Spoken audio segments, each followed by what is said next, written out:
Subhanellezî asrâ bi'abdihi leylen minel mescidil harâmi ilel mescidil aqsâ.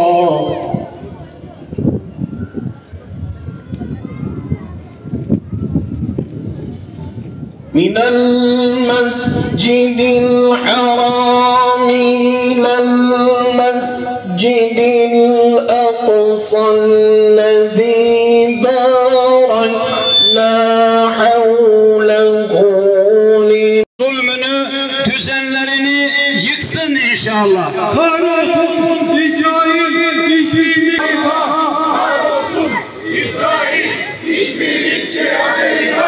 Ve bir gün Hazreti Musa tekrar vurdu asasını Kızıldeniz'e.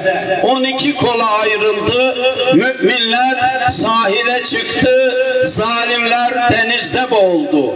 İnşallah Sumut hareketi de Musa Aleyhisselam'ın asası gibi deniz onlara açılır. Musa'ya denizi yol eden Allah Sumut'a da denizi yol eylesin inşallah. Selam dilemize devam. Sumut'a selam dilemize devam. Bu şunun işareti. Zalim düzenin karşısındayım, bütün mazlumların yanındayım. Bu onun sembolüdür. Bunu da evinizden alın, bağlayın birbirinize. Dalga dalga, halka halka, hem bileklerde hem yüreklerde dalgalansın inşallah. Sosyal medyada hep gördük değerli kardeşlerim. Çocuklar uyurken sessiz olunur. Çocuklar ölürken sessiz olunmaz. Burada Aliye İzzet Begoviç'in güzel bir sözü var. Der ki, din rahatlık değildir. Muhammed Mustafa Aleyhisselatü Vesselam Mekke'de 20 Nisan 571'de dünyaya geldi. 8 Haziran 632'de vefat etti. Rahat yüzü görmedi, bolluk görmedi.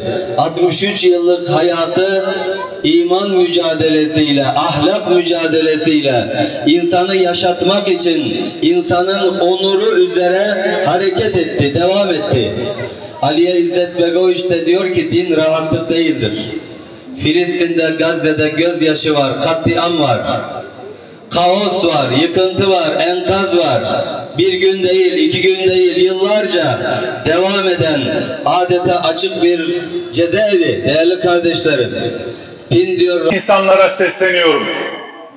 Ben İsrail ablukası nedeniyle besin, ilaç ve mamaya erişemediğim için Gazze'de hayatını kaybeden 4 yaşında Gazze'li bir çocuğum. Ben Ofer hapishanesinde ellerim ve ayaklarım kelepçelenmiş, gözlerim bağlı olarak çıplak vaziyette şakıllar üzerinde uzun süredir aç, susuz bırakılarak işkence edilen Gazze'li bir Müslümanım. Ben terörist, Siyonist, İsrail'in attığı bombalarla paramparça olmuş çocuğunun parçalarını bir torbayla taşıyan Gazze'li bir babayım. Ben sütüm yetmedi, mama bulamadığım için açlıktan ölen küçücük bebeğimi kendi ellerimle kazdığım mezara gömen Gazze'li bir anneyim. Çocuk hakili İsrail. Özgür Filistin için her birimiz taşın altına elini koyarak daha güçlü eylemler yapmalıyız. Hamas'a selam, direnişe devam. Esselatu vesselamu ala Resulillah. Ey 7 kat göklerin, yerin sahibi olan Allah'ım, hamd sana mahsustur. Övgülerin en güzeli, senaların en yücesi sana aittir. Sen kendini övdüğün gibisin. Sen Resullerin seni övdüğü gibisin. Ya Rab, sen Rahmansın, sen Rahimsin, sen Kerimsin, Kerem sensin. Sen izzet ve kudretin yegane sahibisin. Senin hükmün dışında icra olacak bir hüküm yok. Sen dilemezsen hiçbir şey olmaz. Senin kudretin dışında güç, senin azametinden başka bir yücelik, senin kaderin dışında bir kader meydana gelmez. Bütün mahlukat sana boyun eğmiş, zelil bir halde sana başlarını bükmüşler. Bütün mevcudat zerre, La ilahe illallah diye sana secde ediyor. Hükümden karanlıklar içerisinde kurtardığın Yunus'un diliyle sesleniyoruz. Senden başka ilah yoktur. Sen her türlü kusurdan, eşi, ortağı olmaktan uzaksın. Şüphesiz biz kendimize yazık ettik. Kardeşlerimizi yalnız bıraktık. Ya Rab, sana ihtiyarlamış yaşına ve karısının kısır olmasına rağmen evlat bağışladığın Zekeriya'nın diliyle sesleniyoruz. Rabbimiz bizi ve Gazze'li kardeşlerimizi yalnız bir başımıza bırakma. Sen varislerin en hayırlısısın.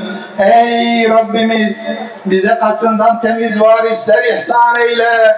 Şüphesiz ki sen duayı işitensin.